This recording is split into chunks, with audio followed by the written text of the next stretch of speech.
Bienvenidos a América Directo. Hoy tenemos la suerte de contar con un grupo de economistas, que hasta ahora son dos, pero hemos tenido algunos problemas que han dificultado las conexiones con Venezuela y con España, con los que vamos a hablar de varios temas vinculados con América Latina, con cómo va la economía de la región y también incluso vamos a hablar sobre la situación en España, ¿no? Desde el año 1990 se vivió un proceso de inserción de las economías de América Latina que fueron conocidas para muchos como las políticas neoliberales o también las llamadas como el consenso de Washington. En el año 1995 tenemos la primera crisis que se conoció como el efecto tequila en la economía mexicana. En el 97 fueron las economías del sudeste asiático. Luego fue la crisis rusa, por último la crisis brasileña, y el broche de oro fue la crisis argentina del año 2001-2002, que terminó con un importantísimo default, una cesación de pagos de toda la deuda.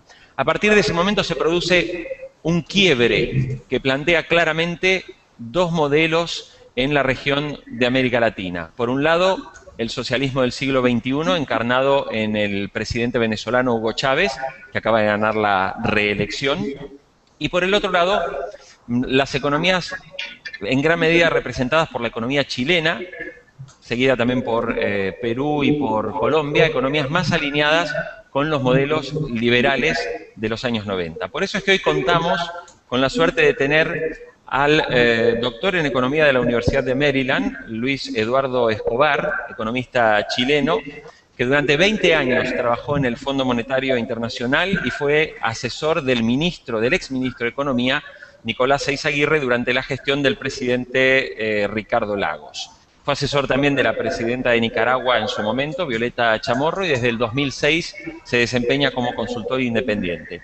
Y aquí en Argentina está con nosotros Tomás Bulat, que es economista y Master Science in Economics de la Universidad de Londres. Es periodista y es conductor también del premiado ciclo televisivo El Inversor, que acaba de ganar uno de los premios más importantes de la televisión argentina. Les damos la bienvenida a los dos. Muchas gracias por estar en América Directo. Y me gustaría empezar con cualquiera de los dos. O sea, después de la caída del consenso de Washington, ¿qué balance se puede hacer de la situación económica en América Latina? Empezamos con Luis Eduardo.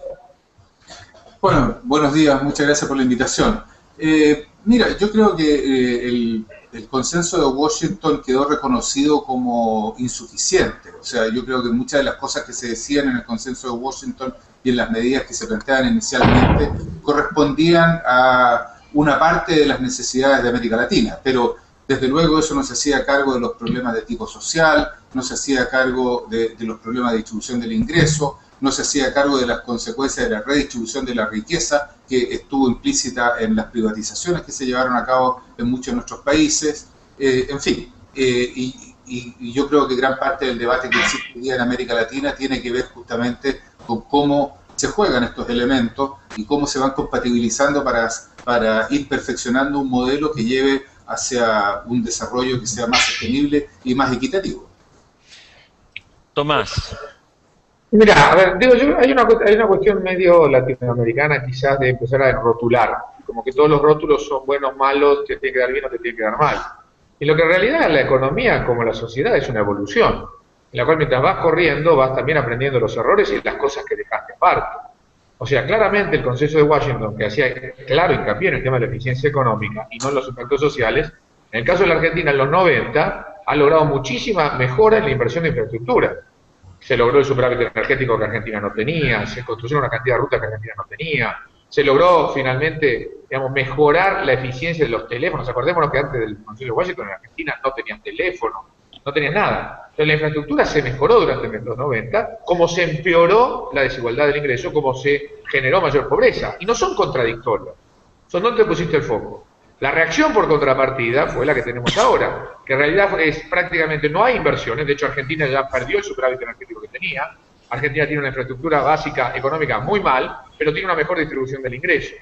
Lo importante es tratar de no ir de un lado para el otro y verlos como etapas evolutivas en las cuales haces hincapié en algo y nunca tenés que olvidarte del otro. Y después, en algún momento, priorizar la recomposición de infraestructura, más economicista, después movés un poco más lo social, y es un ir y venir, y es un ir y aprendiendo. Digo, esta cosa, la receta económica que nos soluciona la vida a todos por un solo tema, no existe, y no es eso la economía.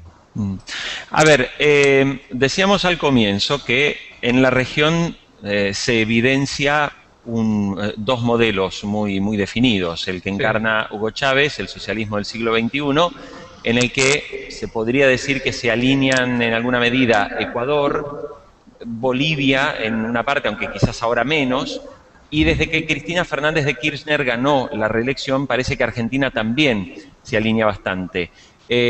¿Ustedes coinciden, digamos, en que estos son los países que van en esa línea, digamos, mucho más intervencionista y que efectivamente esta línea se va a profundizar, o creen que el modelo no tiene futuro? A ver, sí, adelante, Tomás. No, yo rápidamente quiero hacer un concepto, es decir, ¿qué tienen en común Bolivia, Bolivia, Venezuela y Ecuador? Que son petroleros, son energéticos. Digo, lo que ha explotado en el caso de Bolivia es la exportación de gas. Pero son básicamente, si vos ves del crecimiento de las exportaciones de Bolivia, de los $1.000 millones que tenía hace 8 años a los 9.000 que tiene hoy, el 65% te lo explica energía. Venezuela el 95% son exportaciones de petróleo y Ecuador tiene como el 80% de exportación de petróleo. Entonces, en esos países son socialistas, pero porque son de un monoproducto del cual el Estado maneja casi toda la renta y se pone a distribuir. Un producto que se paga muy bien en el mundo. Ahora bien, el modelo de Argentina es distinto, porque a Argentina justamente le falta energía. Lo único que compensa es con el verde de la soja, pero la soja es solo el 22% de sus exportaciones. Segundo, tiene que producirla todos los años, o sea, no es algo que se extrae, es algo que tiene que sembrarse todos los años. Entonces yo creo que por más que Argentina quiera, no va a poder seguir manteniendo un modelo populista porque no tiene una estructura monoproductiva de un producto que es del Estado y que tiene una renta fenomenal, como lo es el caso de Bolivia, el caso de Ecuador y el caso de Venezuela. Luis Eduardo. Sí, complementando un poco lo que dice Tomás, yo creo que efectivamente en lo que a mí me tocó vivir en Venezuela y en Ecuador, a países en los cuales me tocó trabajar con los gobiernos cuando estaba en el Fondo Monetario Internacional, la gran discusión es justamente cómo se reparte la renta petrolera.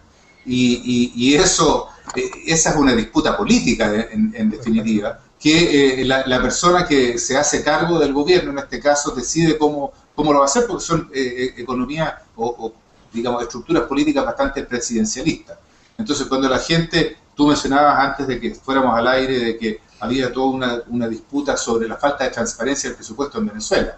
Bueno, eso ha sido siempre el privilegio del gobierno de turno, de ver cómo reparte la renta petrolera. Chávez prefiere darle una parte a los pobres de Brooklyn, otra parte tal vez a Fidel Castro y otra parte a Nicaragua. Y también reparte de una manera distinta la renta petrolera al interior del país, lo que le ha llevado a tener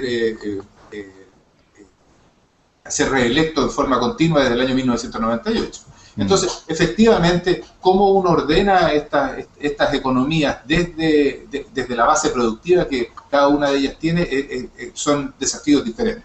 Yo coincido plenamente con lo que dice Tomás, que hay que tener mucho cuidado en esto de no ser como un péndulo, en que uno pasa de creer absolutamente que el mercado resuelve todo a una posición en la cual dice, mire, el mercado no resuelve nada y me tengo que hacer cargo yo, léase el gobernante de turno. Entonces, mientras estemos en esas dos posiciones bipolares, por llamarlas así, no hay solución posible. En realidad, el mercado tiene un papel que jugar, hay que saber conducirlo, hay que crear las instituciones que lo ordenen, pero también hay un papel, digamos, en el cual el gobierno necesita regular, necesita intervenir y necesita dar las bases institucionales que permitan finalmente que los mercados operen, por un lado, eficientemente y que la distribución de la renta final sea razonable entre los ciudadanos. A ver, mientras estamos hablando, la audiencia que nos sigue a través de infobae.com, al pie de nuestra pantalla puede enviarnos preguntas porque estamos en vivo y en directo. Y me gustaría comenzar con algunas de las preguntas que la audiencia nos está enviando en este momento, como el caso de Javier Sabrodice, que desde Paraguay dice, si bien todos los presentes son economistas, ¿cuáles creen ustedes que es la llave principal para un verdadero desarrollo sostenido en Sudamérica? Bueno, mira, yo pienso de que la llave principal está en que haya un cierto acuerdo político sobre cómo se van a conducir el Estado y cuáles son los límites del Estado y el mercado. Mientras tú no tengas ese acuerdo, vas a estar permanentemente en una disputa sobre cómo se reparte los ingresos disponibles. Eso es central, digamos. En todos los países que uno ha visto que se han convertido en potencias industriales o países desarrollados, ese acuerdo político está en la base de todo lo demás. Mientras no haya esa confianza y esa posibilidad de diálogo, el resto va a ir cambiando según la gente se canse del gobernante de turno. A ver, vale la pena decir esto, tomando en cuenta lo que acaba de decir. En realidad, el desarrollo es algo que toma mucho tiempo. ¿Ok? Uno puede crecer muy rápido en economía, de 4 o 5 años, pero el desarrollo es algo mucho más complejo y toma tiempo.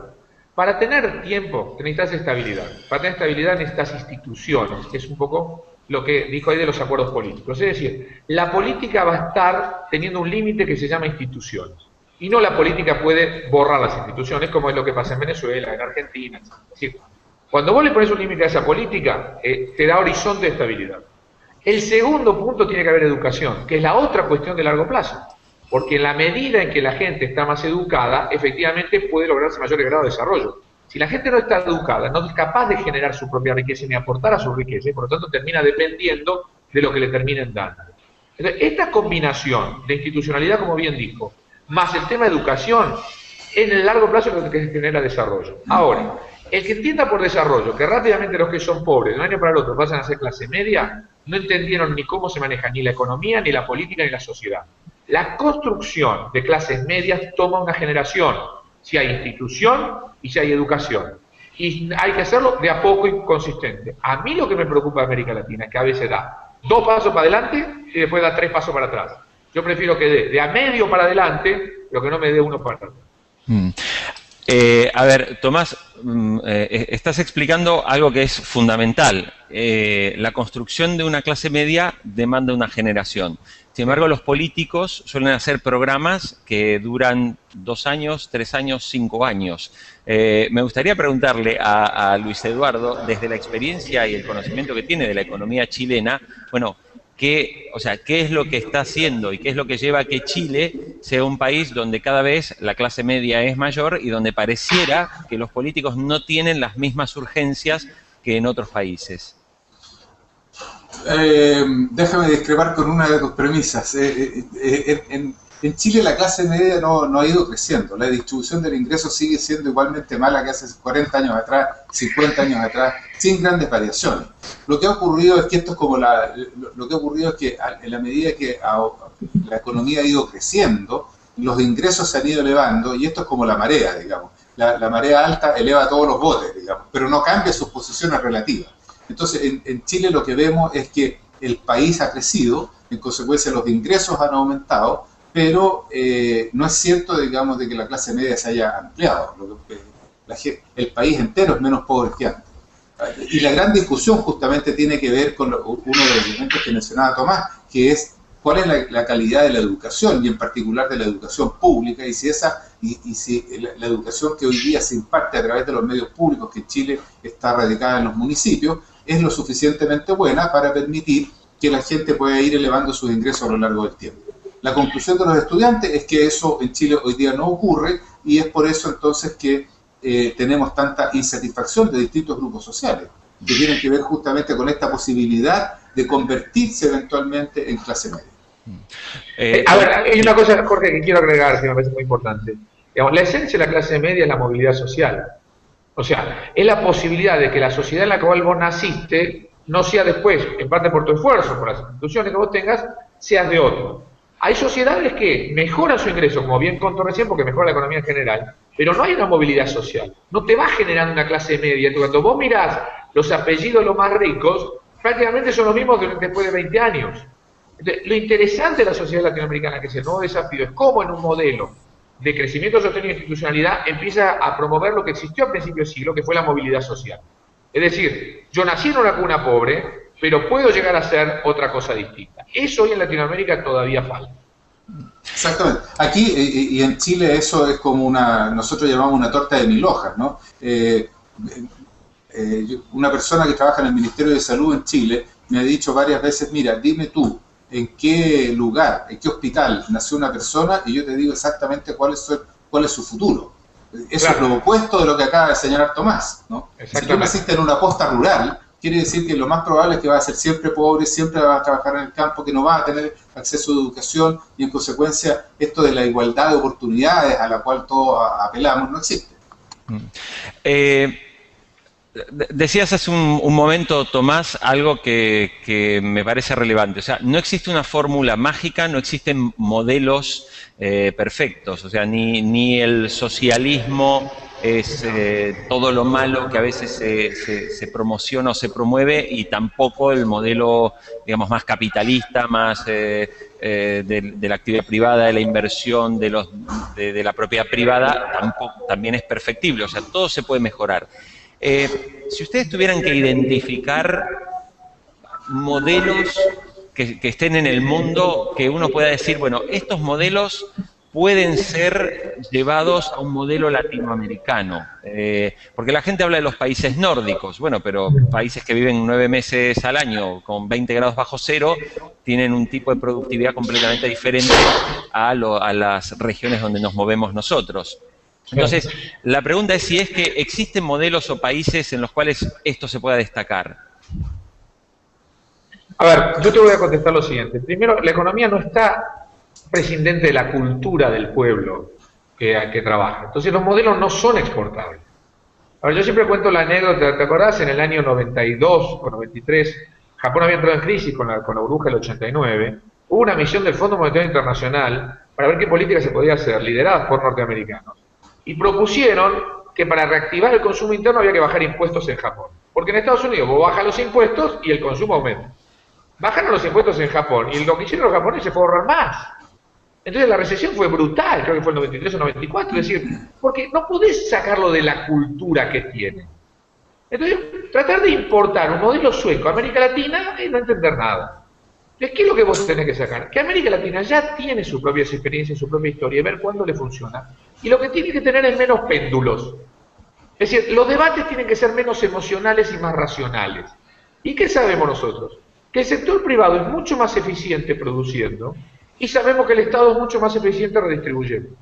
Y yo lo aprendimos en esto. Entonces, ¿qué tenemos que generar? Instituciones que fomenten la reinversión en la producción privada, pero a la vez impuestos y políticas públicas que ayuden a mejorar la distribución del ingreso. Bien, después vamos evaluando cuál es mejor. La bolsa que se hizo en Brasil estuvo funcionando muy bien a Lula, pero la estuvo retocando todo el tiempo. ¿Qué creen que el modelo que inició es el mismo que está ahora? Cambió, porque la vida va cambiando. Y entonces, lo importante de América Latina es que si las políticas que implemente tiene que evaluarlas, tiene que mirar si le están funcionando o no, y volver a reprogramarlas si hace falta. Esta cuestión más racional, y menos yo soy socialista y tú eres un burgués, yo soy un burgués, tú eres un socialista, no nos conduce a nada, porque sobre todo nos gastamos el tiempo en discutir y no en gestionar, que es lo que necesita la sociedad para ser mejor. Luis Eduardo. Mira, yo estoy totalmente de acuerdo con lo que acaba de decir Tomás, así que déjame construir un poco sobre lo que él planteó. Si tú miras, aquí se habla, siempre en América Latina tendemos a hablar de los de modelos de mercado o modelos socialistas. Y la verdad es que cuando uno mira el mundo capitalista, tú ves que hay una enorme variedad de modelos. Está desde Singapur, digamos, hasta Finlandia. Y entre medio hay de todo, digamos, ¿no? Está el modelo, entre comillas, anglosajón, que es mucho más liberal que el europeo continental. Y dentro del europeo continental hay grandes diferencias entre países como España o países como Dinamarca, ¿no? Entonces, ¿cómo es que uno va estructurando algo? Hay un proceso de prueba y error y de aprendizaje sobre el cual hay que construir. Y eso requiere estos grados de confianza de los que hablaba Tomás, de poder fijar un camino por un periodo lo suficientemente largo como para que las cosas puedan ocurrir. Anoche conversaba yo con un experto alemán que me dice, mira, Merkel está desarmando lo que se logró hacer en el gobierno anterior, que se tardó 10 años, que venía mejorando la distribución del ingreso en Alemania después de que había empeorado bastante en anteriores 20 años. Entonces, si tú al cabo de 10 años cuando las cosas empiezan a tener resultados, empiezas a cambiarlas simplemente porque no confías en la gente que tienes al frente o con la gente con la cual te tienes de la oposición, entonces no hay ninguna solución posible, porque ninguna de estas soluciones son soluciones de corto plazo. Y nosotros en América Latina tenemos una gran atracción por tratar de resolver el problema en los próximos 90 días. Y eso no existe. A ver, una pregunta que le vamos a trasladar de un usuario que está viéndonos en directo, que se llama Nicolás, nos escribe desde Uruguay. Y a ver, Luis Eduardo, que es interesante cómo lo ve un economista desde Chile y además un economista que trabajó muchos años en el Fondo Monetario. Se pregunta, ¿hasta cuándo se podrá mantener el modelo tan poco lógico en términos económicos como el de Venezuela y el que está asumiendo la Argentina? Nos preguntan desde Uruguay. Bueno, mira, por lo que yo sé, y no soy experto en ninguna de esas dos, en ninguna de esas dos economías, la respuesta, y sé mucho más de Venezuela que de Argentina, yo te podría decir que lo de Venezuela se va a mantener mientras el precio del petróleo esté alto. En la época en que yo estuve, que fue del año 1998 al año 2002 en Venezuela, cuando el presidente Chávez recién asumió, el precio del petróleo llegó a estar a $12 por barril. En ese momento no había nada que redistribuir. Era imposible hacer las políticas que está haciendo actualmente el presidente Chávez en Venezuela. Entonces, si el precio del petróleo, entiendo por los cálculos que he escuchado de algunos colegas venezolanos, cayera cercano a $50 por barril, el gobierno no tiene manera de mantener el nivel de gasto ni el tipo de redistribución que está haciendo actualmente. Entonces, yo diría que a priori es probable que lo de Argentina, donde hay menos recursos, donde los recursos están más distribuidos dentro de la economía nacional y que gran parte de lo que puede hacer el Estado depende de la recolección de impuestos, tenga límites más estrechos de lo que ocurre en Venezuela siempre y cuando el precio del petróleo se mantenga relativamente alto. Para Tomás... Adhiero rápidamente en esto, pero hay un punto, es decir, ¿cómo lo están pagando? Lo pagás con inflación. El problema está que ya ni la recolección de impuestos te alcanza para el volumen que estás teniendo, entonces lo haces con el nuevo impuesto, que es el impuesto inflacionario. Entonces, Argentina lo que está es, digamos, ahora empezó la etapa en la cual la primera víctima de la inflación, obviamente, no solo son los salarios de los trabajadores, sino que es la inversión. Entonces, evidentemente, a Argentina no le va a durar mucho más este tipo de modelo. La forma de ajuste ahora es inflación y es más inflación en el futuro, y eso sabemos que no termina bien. Tomás, hay una pregunta de audiencia de Argentina, se llama Sebastián Cravas. La pregunta es muy larga, pero vamos a tratar de resumirla. Él dice, ¿por qué los mercados golpean tanto a la Argentina si hace 10 años que no pide dinero en el exterior, está pagando sus deudas puntualmente, ha renegociado con los acreedores con una aceptación del 95%, su Producto Bruto crece sin parar, incentiva el agregado de valor en sus manufacturas y exportaciones y promueve el consumo interno? La pregunta es, ¿por qué los mercados están golpeando a la Argentina por esto? A ver, la Argentina primero, la primera que hay un paper muy interesante de un economista argentino que se llama Juan José Cruces, con otro que estudia varios países y cuánto impacto tienen desde que entran en default, cuánta sobretasa siguen pagando a lo largo del tiempo. Mientras más grande el default, más la sobretasa que siempre pagás. Entonces, la primera es cierto que Argentina renegoció, pero ya hizo una quita del 74% del capital del total. Entonces, está sobre el 26, el 74 ya lo mandaste a pérdida. Y eso es el mercado tiene memoria. Número 2, es cierto que Argentina viene pagando, pero últimamente especifica deudas que estaban en dólares. Lo cual es raro. Nunca quiere cerrar con el Club de París. Lo cual es raro, porque aparte no es plata significativa. O sea, no hay una política coherente y consistente del gobierno de querer eliminar todos los problemas que tiene como para salir a buscar plata en el mercado de capital. Y de hecho, la última vez que salió, justamente el que le prestó fue Venezuela. Y Venezuela le prestó a casi 12-13% en dólares. Entonces, para salir al 12-13% en dólares, no. Entonces, Argentina ha ido pagando, pero también comete algunos errores de gestión que no son coherentes. Entonces, no tiene sentido pagar la deuda, 2.200 millones de dólares en efectivo con el BODEP 2012, y después no pagás el bono de Chaco en dólares por $200.000. No tiene ningún sentido. Eso arma incoherencia y esa incoherencia en el mercado se paga con tasa de interés. Luis Eduardo... además, sí. ¿puedo agregar algo lo de Tomás? Además hay una incoherencia institucional e internacional, digamos. No hay lo que ocurrió con la fragata ahora en Argentina. Hay un grupo, como tú decías, de 5% de los acreedores que han decidido que no van a llegar a acuerdo y que son bastante agresivos en tratar de hacer algún negocio con ese 5% y tratar de conseguir más del 26%. Entonces, mientras no haya un mecanismo institucional internacional que bloquee a esos tipos, vas a tener también problemas siempre, incentivos en realidad para que estos grupos pequeños traten de beneficiarse de las resoluciones de deuda como la que ha tratado de hacer Argentina. A ver, en la década del 90 el Mercosur se había convertido en un bloque de importante referencia, ¿no? Desde los encuentros anuales que se hacían, las misiones comerciales de los distintos países. Hoy pareciera que el Mercosur, sobre todo con el auge también de los países asiáticos, parece que perdió algún tipo de sentido o todavía es un mercado interesante para los países que lo integran. Dale.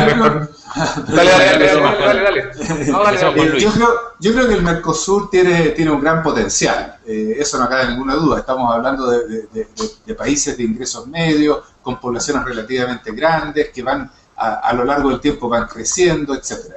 El problema es que no hay acuerdo fundamental sobre cuáles son las políticas de mediano plazo, de nuevo, que van a permitir una mayor integración y una mayor fluidez de comercio e inversiones entre estos países. Si Brasil bloquea las exportaciones a Argentina y a su vez Argentina se trata de defender de la brasilera y así sucesivamente, no hay ninguna posibilidad de que el Mercosur llegue a tener una importancia real para los inversionistas de los distintos países o incluso de forma tal de poder seguir expandiendo el comercio y especializarse en aquellas cosas de las cuales cada uno tiene ventajas comparativas. O sea, en Brasil ahora están bloqueando la exportación de vinos chilenos porque resulta que son muy competitivos respecto a unos productores que hay en el sur de Brasil que producen pésimo vino.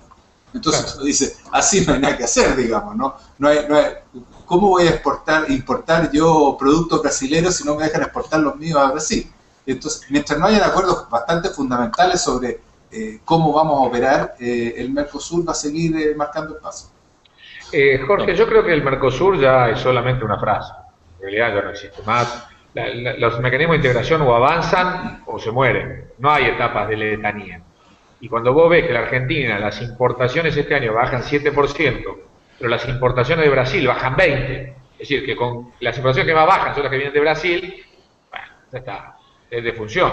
Entonces lo que hay es que en su momento se armaron algunas estrategias industriales específicas, como pueden ser automóviles o alguna otra, que sobreviven, pero básicamente el Mercosur para mí ya dejó de existir, porque no tienen interés los países que pertenecen, más allá del relato, o sea, más allá de que lo digan. En efectividad conducentes no existen.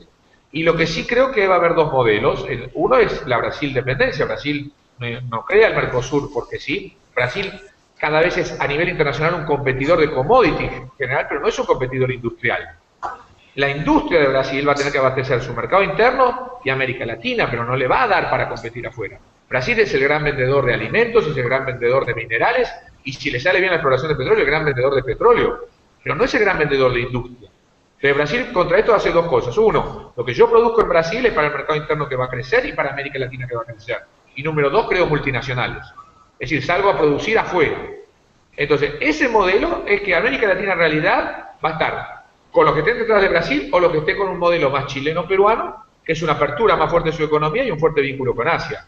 Estrategia Mercosur, ya sinceramente, creo que el título cuesta desmatarlo. Digamos, yo estudié toda mi vida diciendo lo bueno que era el Mercosur, pero yo sinceramente ya creo que es más un título que económicamente es irrelevante.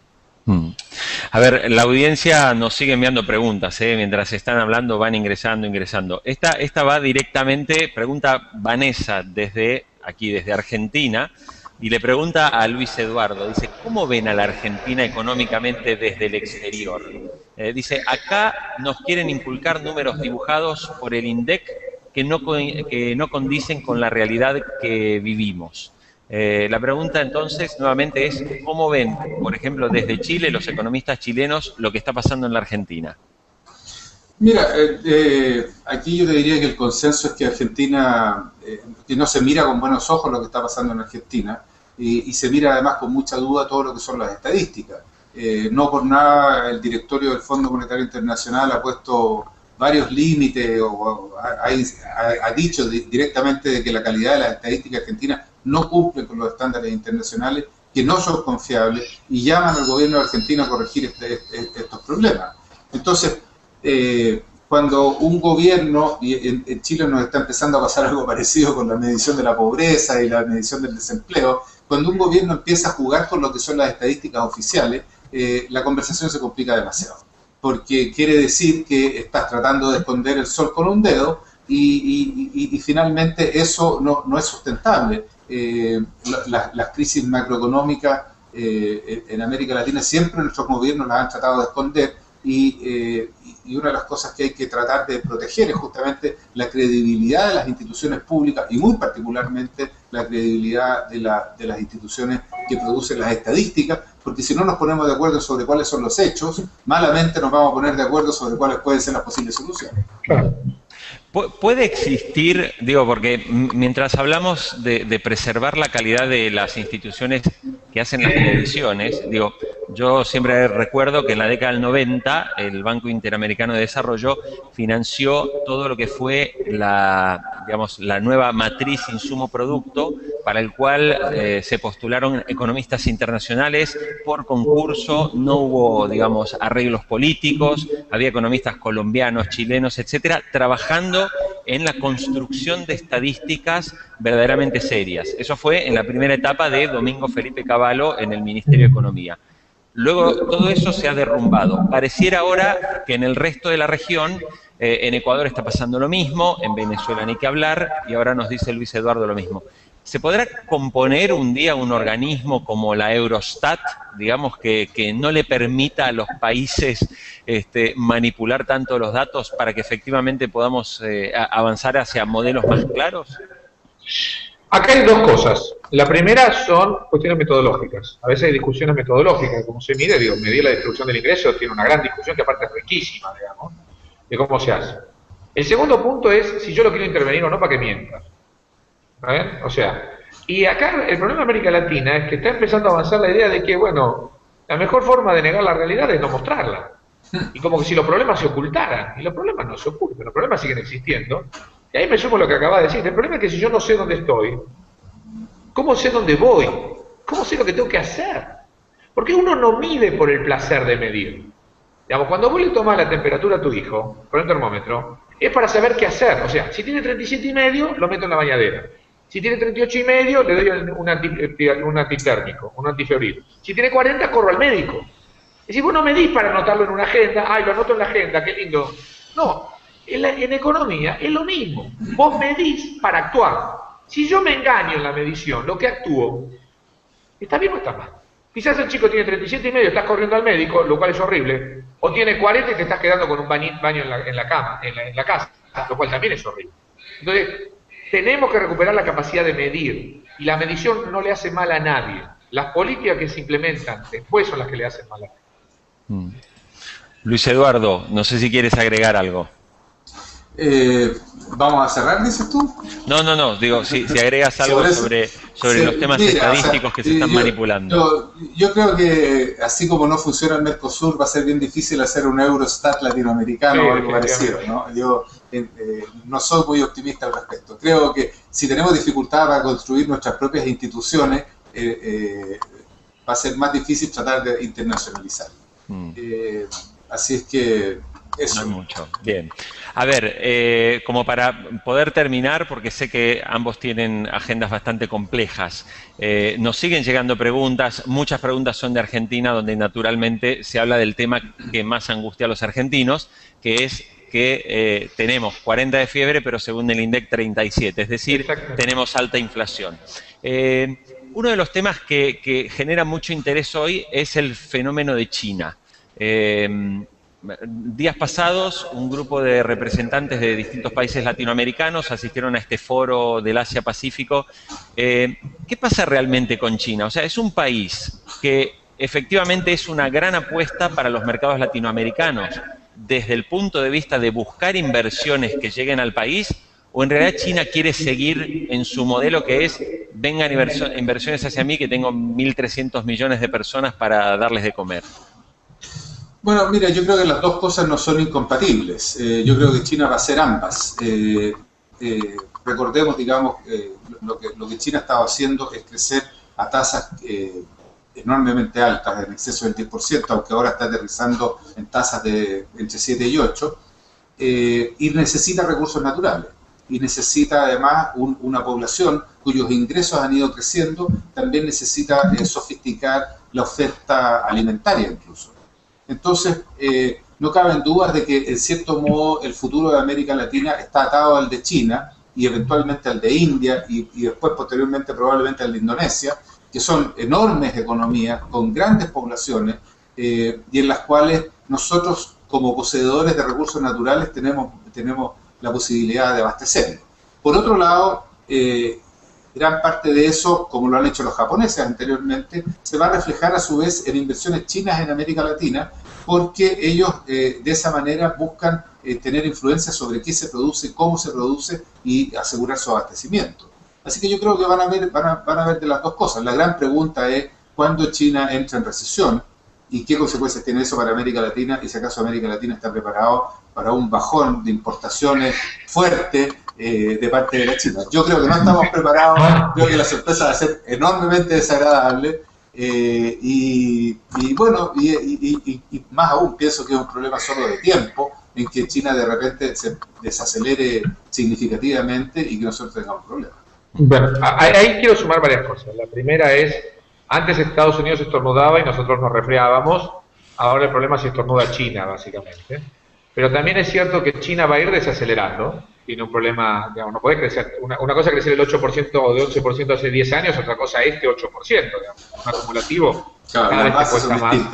Claro. Y aparte, lo que nosotros sabemos, digo, si yo tengo una China que sigue creciendo 7 ahora en los años, después 6, 5, porque tiene un problema de edad también.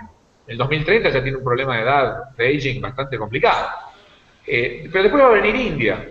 Y después te viene, o sea, yo creo que hay que mirar Asia, en la cual China hoy es la principal locomotora, pero que a partir dentro de próximos años quizás sea más importante India que China como locomotora. Y son ahora 1.260 millones de habitantes, pero India ya en el 2017, 2018 ya va a tener más habitantes que China. Entonces, cuando vos miras Asia en su conjunto, Indonesia tiene solo 260 millones de habitantes. Sí, mucho más chico. Pero solo, ¿no?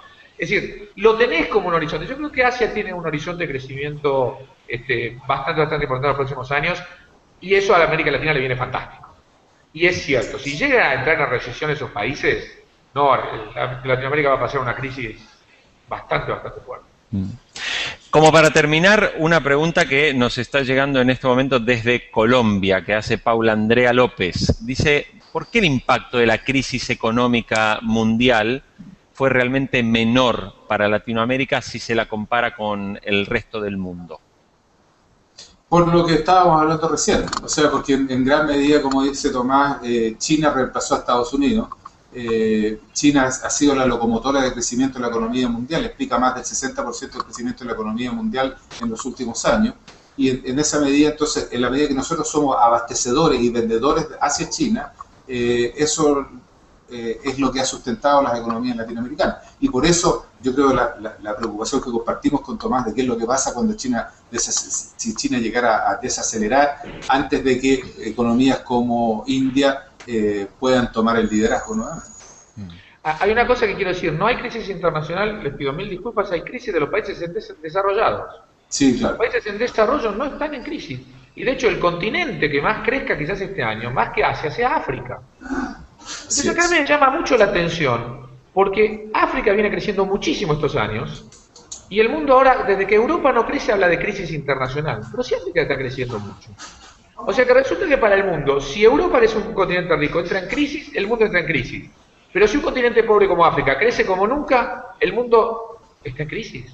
No, el mundo no está en crisis. Lo que están en crisis son los países desarrollados y sobre todo Europa, que tiene un problema también estructural, que es que su población cada vez va a ser menor y más vieja.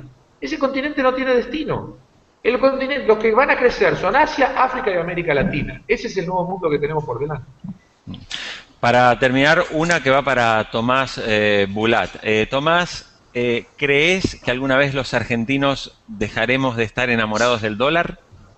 Absolutamente. En cuanto la inflación sea 5 o 6% anual, ya está. Ahora, lo que te estoy diciendo es magia. Argentina necesita algo que es razonable en todo el mundo.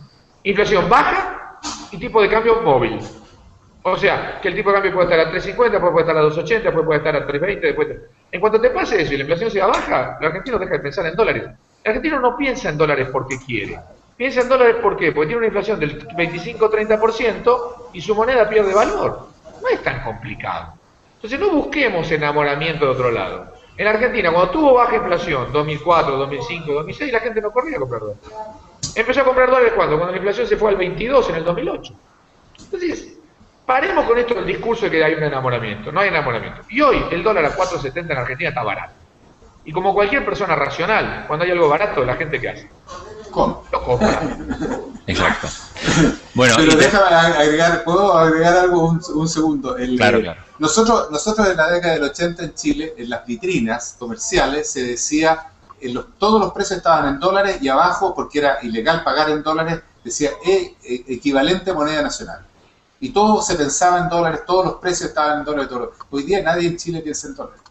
Así que es cierto lo que dice Tomás, si tú tienes estabilidad de precios y tienes un tipo de cambio fluctuante, la gente deja de pensar en la moneda externa. Se acabó. Muy bien, termino con esto. Luis Eduardo, si el presidente de Chile, Ricardo Piñera, lo llamara por teléfono y le dijera: Luis Eduardo, ¿quieres ser ministro de Economía en este contexto internacional? ¿Qué dirías? Bueno, un amigo mío es el ministro de Hacienda, le decimos nosotros en Chile, y yo creo que él se ha beneficiado enormemente de una situación internacional fantástica. Le ha permitido gastar como pocos, y los problemas vienen después.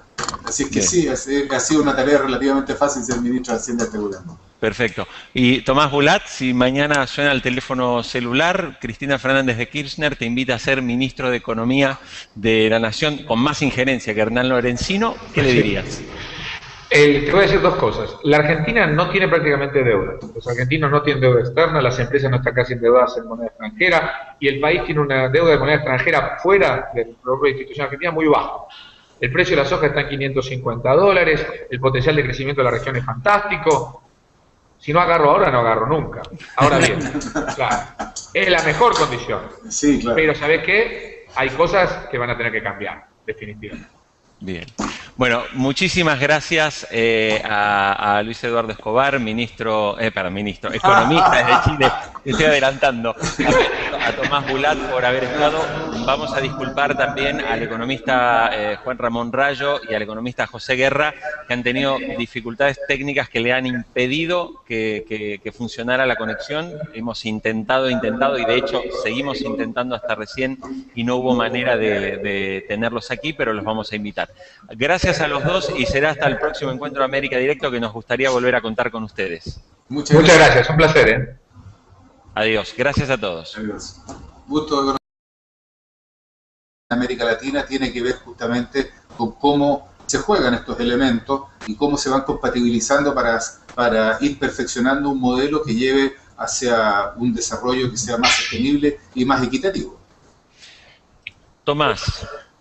Mira, a ver, hay una cuestión medio latinoamericana quizás de empezar a rotular, como que todos los rótulos son buenos, malos, te tiene que dar bien o te tiene que dar mal. Y lo que en realidad la economía, como la sociedad, es una evolución, en la cual mientras vas corriendo vas también aprendiendo los errores y las cosas que dejaste aparte. O sea, claramente el Consenso de Washington, que hacía claro hincapié en el tema de la eficiencia económica y no en los impactos sociales, en el caso de la Argentina en los 90 ha logrado muchísima mejora en la inversión de infraestructura. Se logró el superávit energético que Argentina no tenía, se construyeron una cantidad de rutas que Argentina no tenía, se logró finalmente, digamos, mejorar la eficiencia de los teléfonos. Acordémonos que antes del Consenso de Washington en Argentina no tenían teléfono, no tenían nada. Entonces la infraestructura se mejoró durante los 90, como se empeoró la desigualdad del ingreso, como se generó mayor pobreza. Y no son contradictorios, son donde pusiste el foco.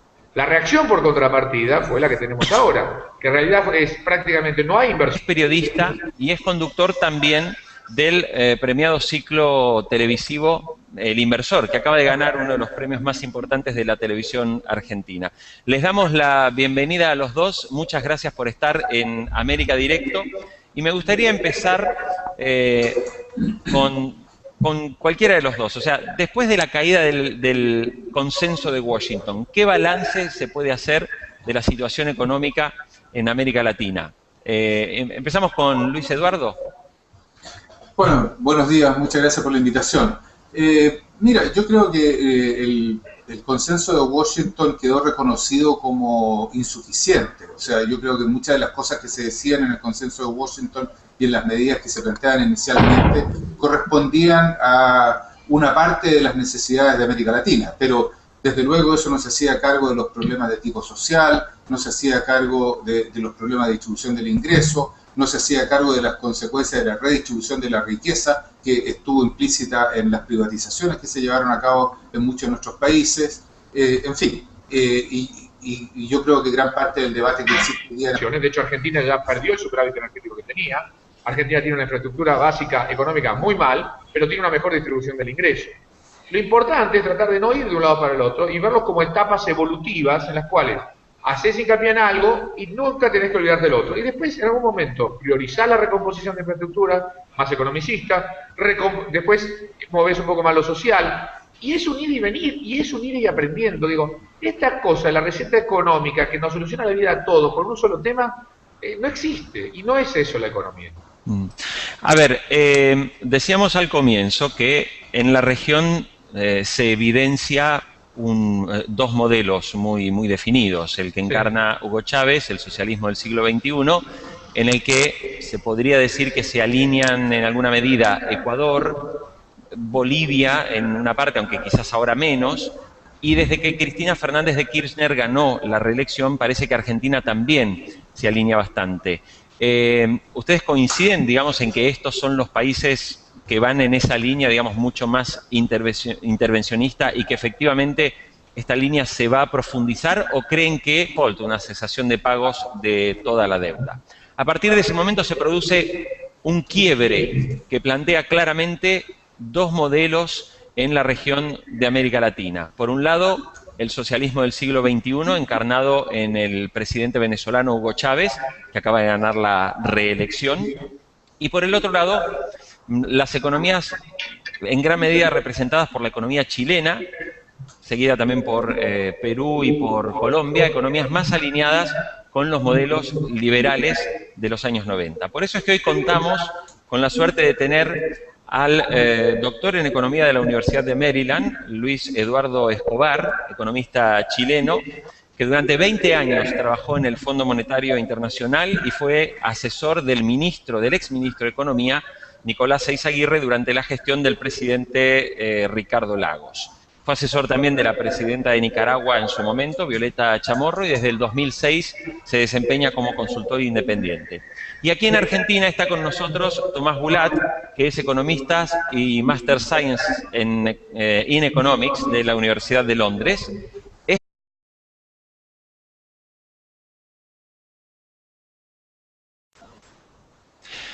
Bienvenidos a América Directo. Hoy tenemos la suerte de contar con un grupo de economistas, que hasta ahora son dos, pero hemos tenido algunos problemas que han dificultado las conexiones con Venezuela y con España, con los que vamos a hablar de varios temas vinculados con América Latina, con cómo va la economía de la región, y también incluso vamos a hablar sobre la situación en España, ¿no? Desde el año 1990 se vivió un proceso de inserción de las economías de América Latina que fueron conocidas para muchos como las políticas neoliberales, o también las llamadas como el consenso de Washington. En el año 1995 tenemos la primera crisis, que se conoció como el efecto tequila en la economía mexicana. En el 97 fueron las economías del sudeste asiático. Luego fue la crisis rusa, por último la crisis brasileña, y el broche de oro fue la crisis argentina del año 2001-2002, que terminó con un importantísimo